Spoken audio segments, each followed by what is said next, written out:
Vocês já pararam para pensar no peso que um lugar pode guardar? Não falo de peso físico, de tijolo, madeira e telha. Falo de outro tipo de peso. Aquele que a gente sente no ar, que arrepia a nuca num dia quente de sol e faz o silêncio gritar mais alto que qualquer barulho. Eu senti esse peso na pele, no osso, no dia em que decidi derrubar o velho celeiro do meu avô. Aquele gigante de madeira escura que ficava no fundo do sítio sempre foi uma figura estranha na paisagem.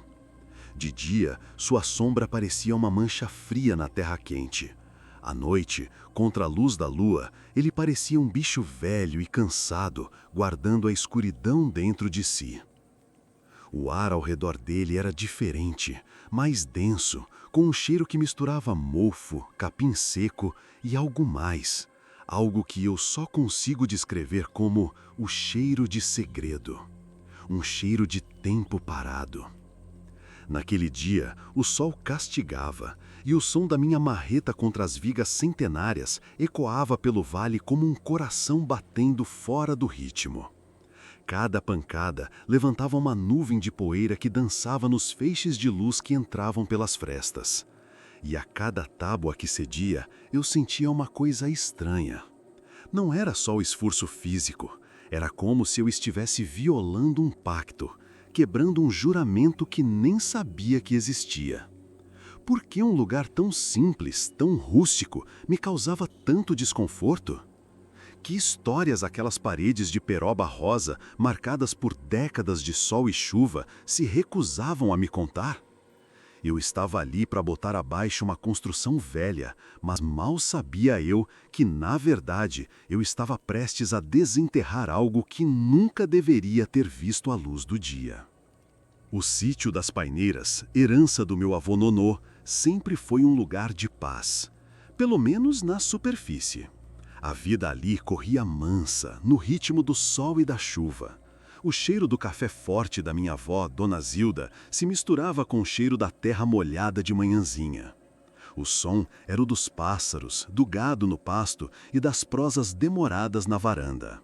Meu avô era o retrato do homem do campo. Sério, de pouca fala, mãos grossas de trabalho e um olhar que parecia enxergar longe. Respeitado por todos na região. Minha avó, a doçura em pessoa, sempre com um terço na mão e uma reza na ponta da língua. Formavam um casal que parecia saído de um livro de romance antigo. Mas sempre havia o celeiro. Ele não fazia parte daquela paz. Era o ponto dissonante. Seu Zeca, o capataz antigo que viu meu pai nascer, sempre me dizia, com um tom meio sério, meio assombrado: "Menino, naquele paiol ali, teu avô nunca gostou que ninguém mexesse. É o canto dele, deixa quieto." E eu respeitava. Mas depois que vô Nonô e vô Zilda se foram, o celeiro começou a morrer junto com as memórias. A madeira apodrecia, o telhado cedia e ele se tornou um perigo. A decisão de derrubá-lo foi prática, mas um incômodo me roía por dentro. Era como se eu estivesse apagando a única parte da história do meu avô que eu não conhecia. Aquela parte que o silêncio dele sempre escondeu. Por que tanto zelo por um amontoado de madeira velha? Por que aquele lugar parecia isolado do resto da fazenda, como uma ilha de melancolia? As respostas estavam mais perto do que eu imaginava. A construção do mistério começou muito antes da primeira marretada. Começou nas histórias contadas à boca pequena nas noites de São João, quando a cachaça soltava a língua dos mais velhos.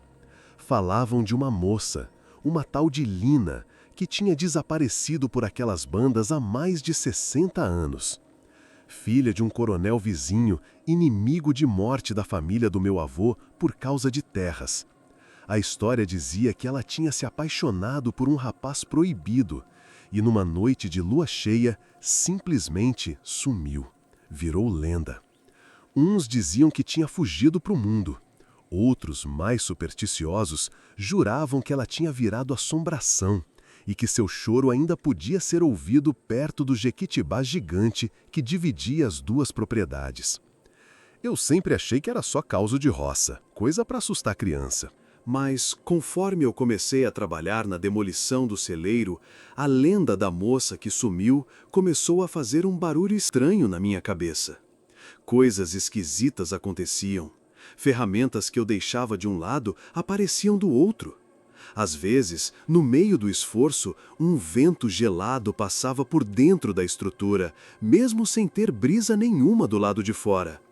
Seu Zeca me olhava de longe, balançando a cabeça, como quem diz, eu te avisei.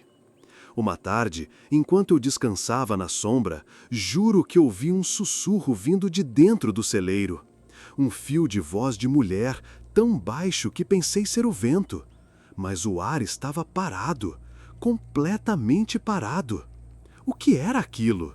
Era o cansaço? O sol forte na cabeça?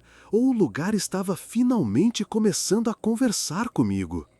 A cada tábua que eu arrancava, a sensação de estar sendo observado aumentava. Não era um olhar de ameaça, era um olhar de súplica, de espera, como se alguém ou algo estivesse ansioso para que eu chegasse ao coração daquele lugar.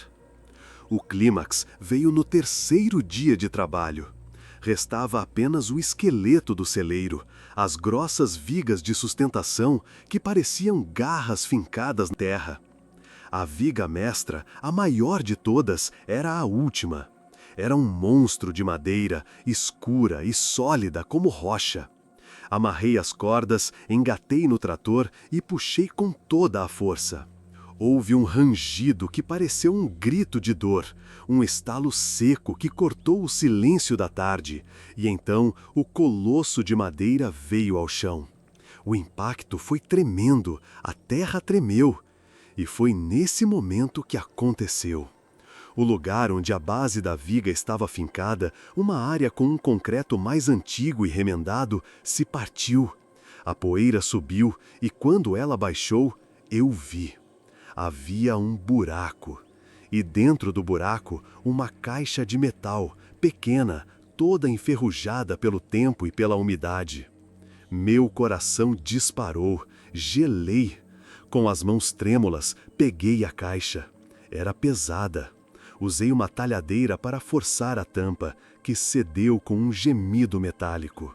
O ar que saiu de dentro tinha um cheiro doce e velho, de papel e flores secas.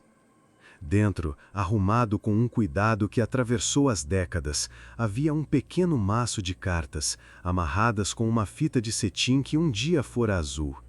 Havia também uma flor prensada, uma dama da noite, e um passarinho de madeira entalhado à mão com uma perfeição incrível. Comecei a ler as cartas. A caligrafia era delicada, feminina, e elas não eram para o meu avô.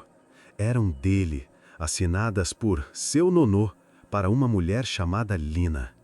Eram declarações de um amor avassalador, desesperado, proibido.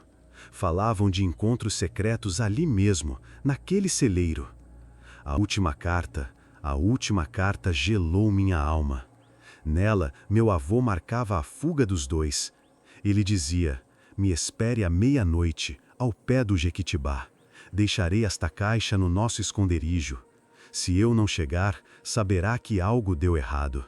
Mas eu irei, meu amor, eu juro que irei. O mundo ao meu redor perdeu o som.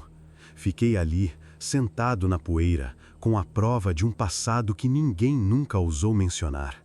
Meu avô, o homem sério, fiel, o pilar da família. Ele tinha vivido uma paixão proibida, um amor de Romeu e Julieta do sertão, com a filha do inimigo de seu pai. A lenda da moça que sumiu no pé de Jequitibá não era uma lenda, era a Lina, e ela estava esperando por ele. Mas o que aconteceu? Por que ele não foi?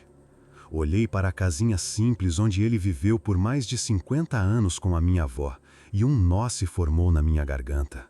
A vida dele, aquela vida que eu conhecia, teria sido uma mentira, uma penitência. Levei a caixa até seu Zeca, mostrei o conteúdo. O velho olhou, Seus olhos se encheram d'água e ele empalideceu. Lina, ele sussurrou, como se o nome queimasse sua boca. Esse nome era pecado dizer nessas terras. O pai dela descobriu o romance, jurou o moço de morte. Ele parou, olhou para o horizonte e completou, com a voz embargada.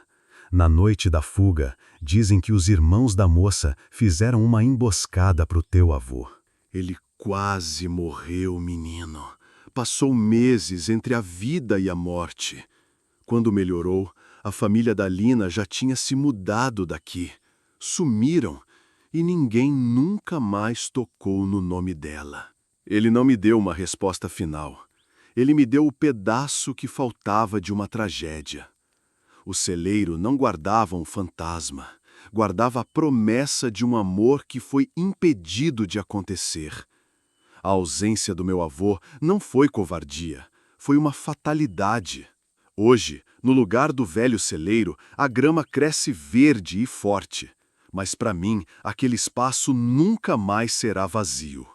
É um monumento silencioso a uma história que foi condenada ao esquecimento. O que aconteceu com Lina? Será que ela, sem notícias, pensou que foi abandonada e simplesmente partiu? Ou será que sua família, na fúria da honra ferida, deu um fim nela? O silêncio que se seguiu foi a verdadeira assombração.